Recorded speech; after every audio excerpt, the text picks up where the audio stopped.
Le Danemark va augmenter le nombre de recrues pour l'armée danoise et pour l'agence danoise de protection civile. D'environ 4700 personnes actuellement, ce nombre doit passer à 7500.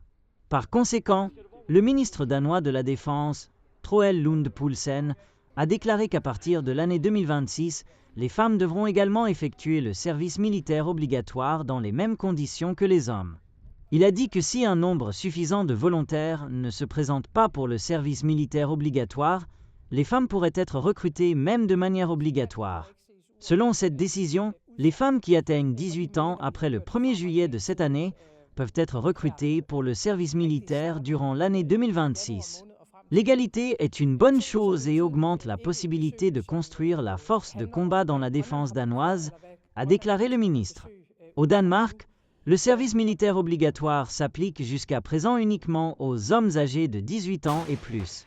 Pour les femmes, jusqu'à aujourd'hui, le service militaire n'a pas été obligatoire, mais elles pouvaient s'inscrire volontairement. Les femmes représentent 25% des recrues de l'armée danoise.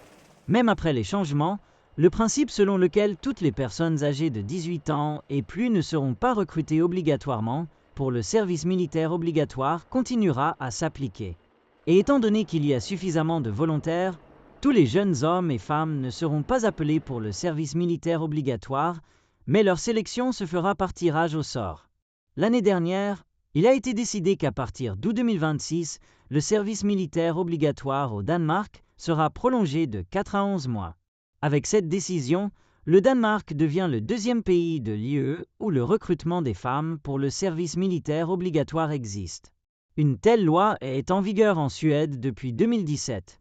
En Norvège, qui est membre de l'OTAN mais pas de l'UE, les femmes doivent également effectuer un service militaire.